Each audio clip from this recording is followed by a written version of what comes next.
ওহো, দেখেছেন কাজ করতে করতে কখন যে 6টা বেজে গেল আমার খেয়ালই নেই। আসলে আজকে কর্তার একটু হুকুম ছিল, হুকুম বলবো না, আবদার, স্টাফড আলুর দম করার। তো বুঝতেই পাচ্ছেন স্টাফড আলুর দম করা কি কম ঝক্কি?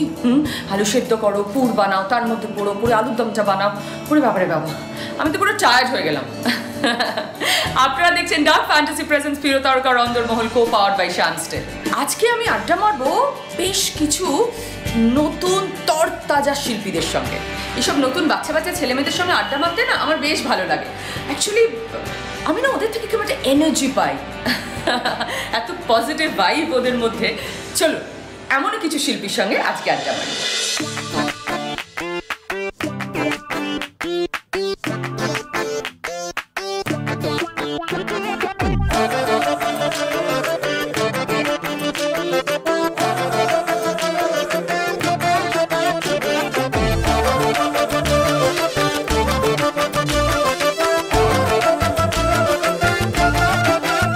জানিদি একই এই দেখুন madam, chef special Afghani omelette. আমি তো অ্যাক্টর রবিকে ফোন করেছিলাম, এই তো দেখছি শেফ রবি। রান্না বান্না শিখলে কোথা থেকে শুনি? ইন্টারনেট এখন বেস্ট টিচার দেব জানিদি।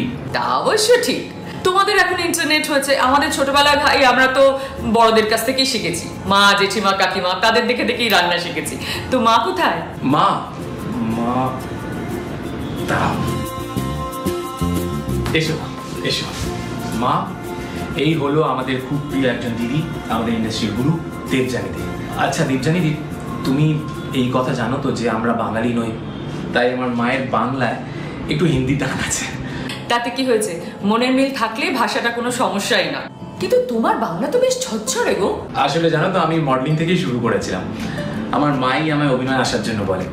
আমি প্রথম খুব ভয় পেতাম যে আমি ঠিক করে বাংলা বলতে পারবো কিনা, সবার সঙ্গে ঠিক করে মিশতে পারবো কিনা, কিন্তু আমার মা সবসময় ভালো বন্ধুর মতো আমার পাশে থেকেছে। একটা সময় কলকাতার চতুর্দিকে শুধু রবির মুখ, ডান দিকে বাঁ দিকে বিজ্ঞাপনে। আচ্ছা আমি আসি, তোমরা গল্প করো। দাঁড়াও দেখি তোমার অন্য বন্ধুদের গল্প। দেবযানী দি কই গেলে?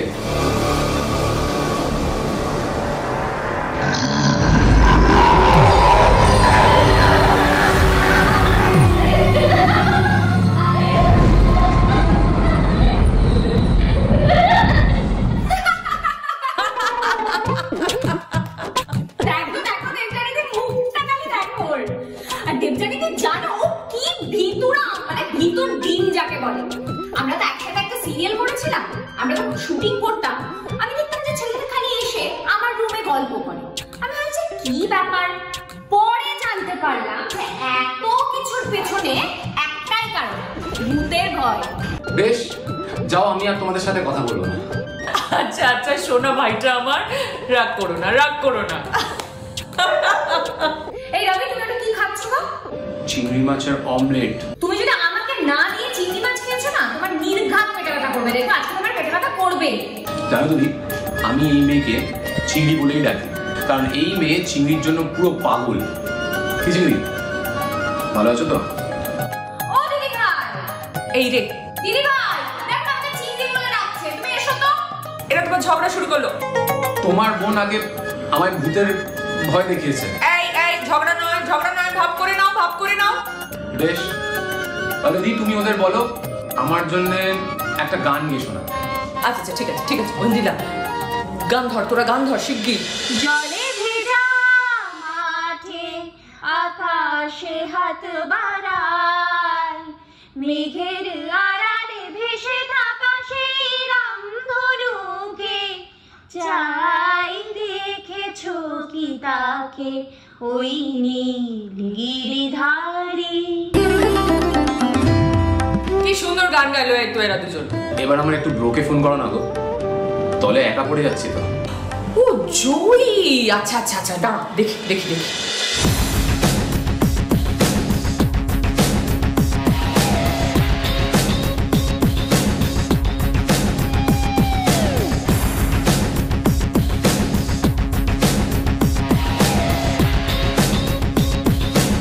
Hey bro, কি খবর? তোমাকে দেখে কিন্তু দর্শক চমকে যাবে। কে বলবে বলো এই ছেলেটা হচ্ছে হৃদয় হরণের সেই ভ্যাবলা ছেলেটা? আরে গল্প শুনুন একটি সহজ সরল হৃদয় চাকরি খুঁজে ব্যর্থ ভীষণ তবু সে বাড়ির কাছে করে বাজিমা। মুরদ আছে 2 টাকা রোজগার করে দেখাবেন? আচ্ছা, রোজগার করার জন্য সবার কি চাকরি করার দরকার? এই রূপে তো তোমাকে দেখেইনি কেউ। ঠিক বলেছো। রিল লাইফ আর রিয়েল লাইফ নিয়ে দর্শকরা আমাদেরকে নিয়ে কিভাবে কনফিউজ হয় সেটা নিয়ে রবির কাছে খুব সুন্দর একটা গল্প আছে। কিরকম গল্প? রবি বল না, ততক্ষণে আমি চেঞ্জ করে আসছি। সেই এক কাণ্ড। আসলে তখন আমার গার্লফ্রেন্ড দিল্লিতে থাকতো। সেই মুহূর্তে আমাদের ডে নাইট শুটিং হতো, তাই একটা উইকেন্ড আমি ছুটি নিয়ে দিল্লি যাচ্ছিলাম ওর সাথে দেখা করতে। তো সকাল সকাল এয়ারপোর্ট পৌঁছে আমি ঘুমিয়ে পড়েছিলাম। হঠাৎ একটা মাঝবয়সী মহিলা এসে আমায় বলেন, আপনি ক্রিস না? আপনারে আমায় হেব্বি জশ লাগে। আসলে তখন যে ক্যারেক্টারটা আমি প্লে করতাম তার নাম ছিল ক্রিস। তারপর উনি আমায় জিজ্ঞেস করেন, এত সকালে আপনি কোথায় যান? তো আমি বললাম, আমার গার্লফ্রেন্ড দিল্লিতে থাকে, আমি তার সাথে দেখা করতে যাচ্ছি। তারপর উনি প্রচন্ড রেগে গিয়ে বলেন, ঘরে এত সুন্দর বউ রাইখে তুই সকাল সকাল পালিয়ে যাইতেছিস গার্লফ্রেন্ডের কাছে, তোর লজ্জা নাই? জানি দি আমি তো অবাক, কি বলবো। তার মধ্যে সব লোক জড়ো হয়ে গেছে এক জায়গায়। হয়তো তখন সবাই ভাবছে যে আমি নিজের বউকে ছেড়ে গার্লফ্রেন্ডের কাছে পালিয়ে যাচ্ছি। এটা কিন্তু একদম জাতা জাতা। খুব ভালো হয়েছে, বেশ হয়েছে। এই শোনো, আমার দলে না এখন জয়ী আছে, তাই আমার সঙ্গে একদম ভাঙা নয়। জানো জানি কি, বোন ছোটবেলায় ভীষণ দুষ্টু ছিল। আমাদের পাশের বাড়ির একটা ছেলে ছিল, তাকে তো মেরে 7 দিনের জন্য মামার বাড়ি পাঠিয়ে দিয়েছিল। কি কেসটা কি বল? আরে না দেবজানি দি, ব্যাপারটা হয়েছিল কি, সেই ছেলেটা আমার দিদি ভাইকে মেরেছিল। আমি তখন লাঠি নিয়ে গিয়ে ওকে এমন মার মেরেছি ও 7 দিনের জন্য পগার পার। কি সাংঘাতিক! তুই কি লাঠি খেলা জানিস নাকি, মানে শিখেছিস? আরে না না দেবজানি দি, আমি লাঠি খেলা তো সিরিয়াল করতে এসে শিখেছি। রবি, বি ভেরি কেয়ারফুল, আমাদের ওয়েন্দ্রিলা কিন্তু লাঠি খেলা জানে। তাদের কি জয়ী জিমন্যাস্টিক করতে পারে? Yes brother, yes. শোনো, ওরকম অনেকেই বলে, হ্যাঁ, না দেখালে বিশ্বাস করবো না। আমি এক্ষুনি করে দেখাতে পারি, কিন্তু আমার করার পর তোর লাঠি খেলা দেখাবে। ঠিক আছে, হয়ে যা। এই এটা বেশ মজা হবে। ওয়েন্দ্রিলা লাঠি খেলা দেখাবে আর জয়ী হাতের ওপর ভর দিয়ে উল্টো হয়ে দাঁড়াবে। গ্রেট গ্রেট, চলো শুরু হয়ে যাও। কি কি যে করতে হবে।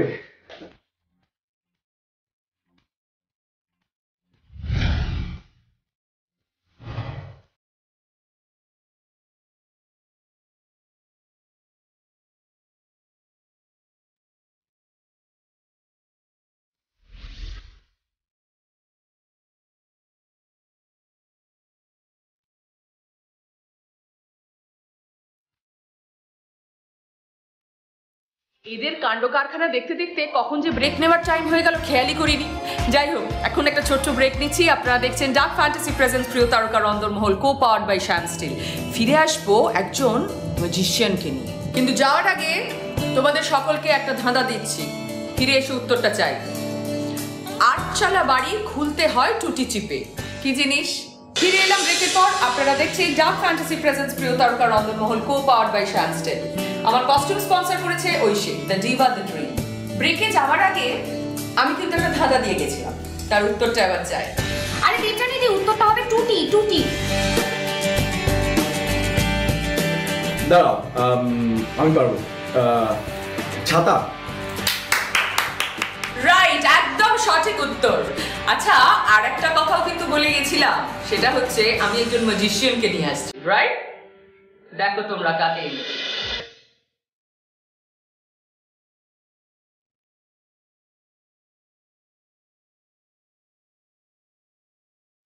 দেবজানি দি, এটা কে গো? আপনাদের সামনে চলে এসেছেন স্বনামধন্য ম্যাজিশিয়ান ভানুমতি, মানে আমাদের শ্রেয়শ্রী।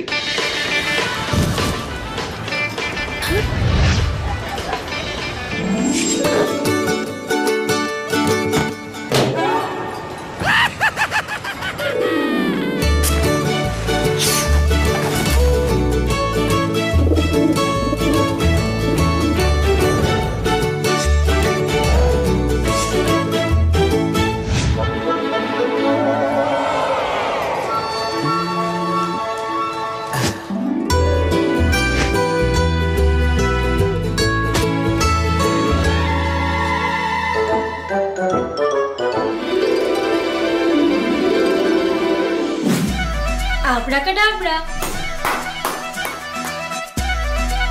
ওয়েলকাম। আচ্ছা শ্রেয়সী, ঐন্দ্রিলা বলছিল ওকে অভিনয়ের জন্য লাঠি খেলা শিখতে হয়েছিল, তো তোমাকেও কি এরকম কিছু মানে ভানুমতির সিরিয়ালটা করার সময় কি ম্যাজিক ট্যাজিক কিছু শিখতে হয়েছিল?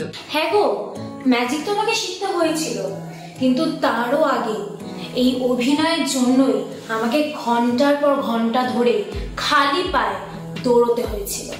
জানো তো, আমি তো খুব ছোটবেলা থেকে অভিনয় করি।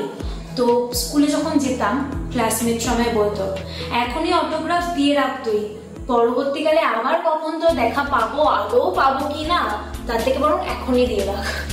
তখন কি মানে তখন আর সে একটা আলাদা ফিলিংস, মানে নিজেকে না তখন খুব স্পেশাল মনে হতো। জানো তো, বোন ছোটবেলায় খুব দোষী বাচ্চা ছিল, মার কাছে কতবার মারও খেয়েছে। মা তো পিঠে ছাতা, স্কেল, এমনকি সসপ্যানও ভেঙেছে। কি করছিলি? আমি ওই আর কি, তেমন কিছু হয়নি। আমি ওই মাকে না বলে আর টিউশন কাট করে একটু শাহরুখ খানের সিনেমা দেখতে গেছিলাম, ব্যাস ধরা পড়ে গেলাম। এই সমস্ত বোনের দুষ্টুমির গল্প মা ভালো বলতে পারবে। দাঁড়াও, মা বাবাকে ডেকে আনি। আবার আবার ওদেরকে কেন? এই যে আমার মা আর আমার বাবা। নমস্কার। ঐন্দ্রিলা দুষ্টুমির কথা হচ্ছে দিদি। ঐন্দ্রিলা দুষ্টুমির কথা আর বলো না। আমার বিয়ে বেলজিয়াম ক্লাসে 3 ফোল্ডের একটা আয়না ছিল। আমি ডিউটিতে গেছি, আমার কাজের মেয়েটা কি বললো যে ও আয়নাটা ভেঙে ফেলেছে। আমি ছুটে এলাম, আমি তো দেখে মাথা খারাপ। আমরা তুই ভাঙলিটা কি করে? তো ও ছোট হাতুড়ি ছিল একটা, ওই হাতুড়িটা দিয়ে আরেকটা দিক ভেঙে আমাকে বললো যে এইভাবে ভেঙেছি। আচ্ছা যাকে, ছোটবেলার কথা যখন হচ্ছে একটা ছোটবেলার খেলা খেলি। হ্যাঁ, খেলাটা হলো একটা টেবিলে একটা পাত্রের মধ্যে 5টা কটন বল রাখা থাকবে, ঠিক আছে? তোদের হাত না দিয়ে নাকে ভ্যাসলিন মাখিয়ে সেই কটন গুলো নাকের মধ্যে লাগিয়ে আর কি অন্য দূরে একটা টেবিলে একটা পাত্র রাখা থাকবে, সেখানে কি ফেলতে হবে। ওকে, চলো স্টার্ট।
ছেলেগুলো কি করছে? মেয়েগুলো তো দুষ্টুমির গল্প অনেক শুনলাম, এই ছেলে দুটোকে তো দেখে মনে হয় মানে একদম বিচ্ছু দি গ্রেট। একটু গল্প টল্প শুনি। সেটা কিন্তু তুমি ঠিকই বলেছো। আমি আসলে বোর্ডিং স্কুলে বড় হয়েছি, মানে বোর্ডিং স্কুলে পড়াশোনা করেছি ছোট থেকে। তাই বোর্ডিং স্কুলের দুষ্টুমি, বদমাইশি চূড়ান্ত লেভেলের, ওই লেভেলটাই আলাদা। অনেকগুলো ঘটনা আছে, কিন্তু আমি একটা ঘটনা বলছি তোমাদেরকে। তো আমাদের ওয়ার্ডেনের সাথে না সবসময় 36টা আঁকড়া থাকে, মানে সবসময় আমাদের ওই তুতু ম্যামে থাকে। তো রাত ছিল, আমি আর আমার 4টা বন্ধু একটা গ্রুপ ছিলাম, আমরা 4টা বন্ধু মিলে বলেছি ওকে একটা লেসন শেখাতে হবে। আমরা কি করেছি, রাতে যখন সবাই ঘুমিয়ে পড়েছি, ওর যত বক্সার শর্টস আছে না, বক্সার শর্টস গুলো গিয়ে সব মিডল থেকে কেটে ফেলেছি। তো নেক্সট মর্নিং উঠলো, সকালে উঠেও স্নান করে যখন শর্টসটা পরতে গেছে, একটা পরছে দেখি ওটা স্কার্টের মতন হয়ে গেছে, বেসিক্যালি স্কার্ট হয়ে গেছে বক্সের শর্টস গুলো। একজন ধরা পড়েছে। আমাদের একটা বোর্ডিং স্কুলে এথিক্স আছে, রুলস আছে, যে তুমি যদি ধরা পড়ো তুমি কাউকে ফাঁসাতে পারবে না। তাই ও একা ধরা পড়েছে, একাই ফেসেছে, আমাদের নামও নিতে পারেনি, আর আমরা বেঁচে গেছি অ্যাজ ইউজুয়াল। আমি ক্লাস 4-এ প্রায় 1 সপ্তাহ স্কুল বাঙ্ক করেছিলাম। স্কুলের পাশে একটা মাঠ ছিল, সেখানে গিয়ে ঘুড়ি ওড়াতাম। তারপরে একদিন ধরা পড়ে গিয়ে প্রচুর মার খেয়েছিলাম। কিন্তু সত্যি বলি, এখনো যখন আমি আকাশে ঘুড়ি উঠতে দেখি, সেটা পুরো ম্যাজিক্যাল। ছোটবেলার দিনগুলো সত্যি ম্যাজিকের মতো। আচ্ছা শোনো, এই ম্যাজিক নিয়ে আমি একটা গান বাজাবো, হ্যাঁ, এবং তোমাদের নাচতে হবে, যে যার মতো করে নাচো, হ্যাঁ, কোনো অসুবিধা নেই। আর তারপর নিয়ে নেবো একটা ছোট্ট ব্রেক, ফিরে আসবো ব্রেকের পর, রাইট?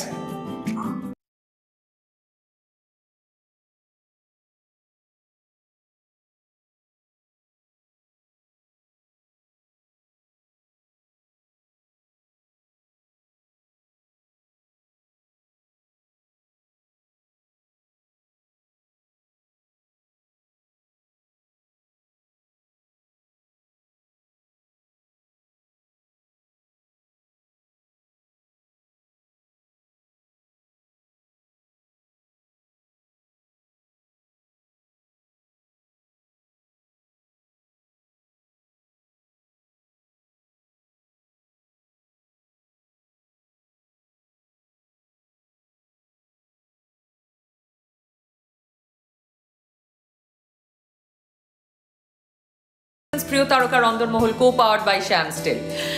ব্রেকে যাওয়ার আগে আমরা ছোটবেলার গল্প শুনছিলাম, এবার একটু বড়বেলার গল্প শুনবো। আর বড়বেলার গল্প মানে তো প্রেমের গল্প ছাড়া হয় না। হ্যাঁ জানি, ওটা তো ভীষণ মজার একটা ঘটনা। তখন আমি ক্লাস 10-এ পড়ি। আমি টিউশন থেকে বাড়ি ফিরছি, আমার সময় দেখি একটা ছেলে চুষ্প বিধ্বস্ত, আবার হাতে আবার একটা ব্যান্ডেজ বাঁধা। এসে আমি কি আমার সাইকেলে করে এসেছি, এসে তখন আমাকে বলছে যে ঐন্দ্রিলা, তোমার তো পাষাণ হৃদয়, তুমি তো কাউকে ভালোবাসতে জানো, দেখো আমি তোমার জন্য হাত কেটেছি। আমি বলেছি ঠিক আছে, আমি উত্তর দেবো, কিন্তু তার জন্য একটা শর্ত আছে, তোমাকে ব্যান্ডেজটা খুলে দেখাতে হবে তুমি কতটা কেটেছো। যেই না বলেছে আমি তো নাচর বান্ধা, আমি তো দেখবই। আর সে সাইকেল নিয়ে ছুট পড়ি কি মুড়ি করে পালালো, মানে পুরোটা নাটক। ভাবো, হাতটা কিচ্ছু কাটেনি, আমাকে সিম্প্যাথি পাওয়ার জন্য, আমাকে ভয় দেখানোর জন্য এটা করেছিল। কিরকম এই তোমার মতো মেয়েগুলোর জন্য ছেলেদের এত কষ্ট। তোমার কিসের এত কষ্ট শুনি? কি আর বলবো দেবযানী দি, স্কুলে থাকতে একটা মেয়েকে আমি পছন্দ করতাম জানো। একদিন আমার এক বন্ধুকে দিয়ে বলে পাঠালাম যে সেই মেয়েটাকে আমি পছন্দ করি, কিন্তু সেই মেয়েটা আমাকে বার্তা না দিয়ে আমার বন্ধুকে পছন্দ করে ফেলে।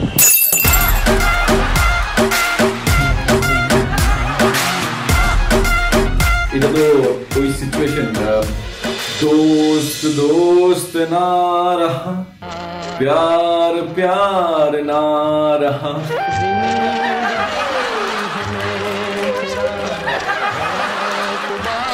আসলে মেয়েরা এরকমই।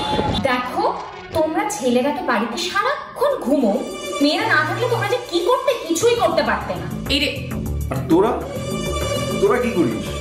শুধু মেকআপ আর সাজুগুজু। শান্তি শান্তি শান্তি। বেশ, মেয়েদের এবার একটু ছেলেদের কাজ দিই। 30 সেকেন্ডের মধ্যে মেয়েদের দাড়ি কামাতে হবে। দাড়ি?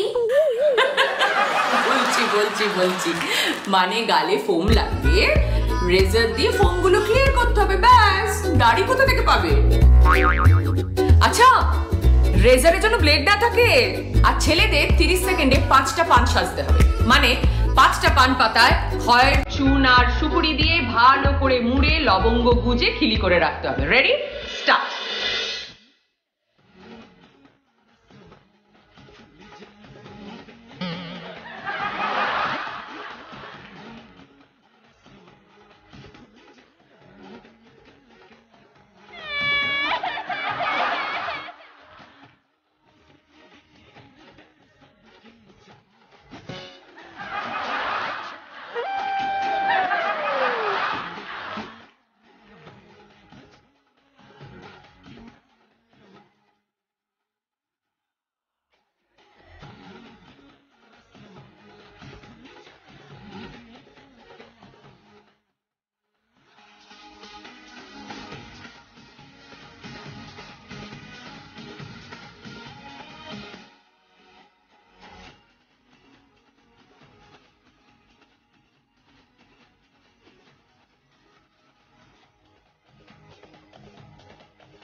বাবা, গান, নাচ, জিমন্যাস্টিক, লাঠি খেলা, এত কিছু কিন্তু প্রিয়তারকার অন্দরমহলে আগে কখনো হয়নি। আমি সত্যি এবার পাগল হয়ে যাব তোমাদের সকলের কাণ্ড কারখানা দেখে। যাকে তাহলে একটা পাগল হয়ে যাওয়ার মতো গান বাজাই। আমি একটা গান বাজাবো আর সেই গানে কিন্তু তোমাদের সকলকে নাচতে হবে, রাইট? চলো আজকে তোমাদের নাচ দিয়ে আর এই গান দিয়েই আজকের অনুষ্ঠানটা শেষ করি। আপনারা দেখতে থাকুন ডার্ক ফ্যান্টাসি প্রেজেন্স প্রিয়তারকার অন্দরমহল, co-powered by শ্যামস্টেল। আপনাদের প্রত্যেকের অনুষ্ঠান খুব ভালো লাগছে, আমরা সেই খবর পাচ্ছি। আপনাদের ভালোবাসা, আপনাদের শুভেচ্ছা আমাদের একান্ত কাম্য। পাগলা গারদ কোথায় আছে নেই বুঝিতা জানা, পাগলা গারদ কোথায় আছে নেই বুঝিতা জানা। ঘোড়ার কি ডিম হয় সেই ডিমের কি হয় ছানা, ঘোড়ার ডিমের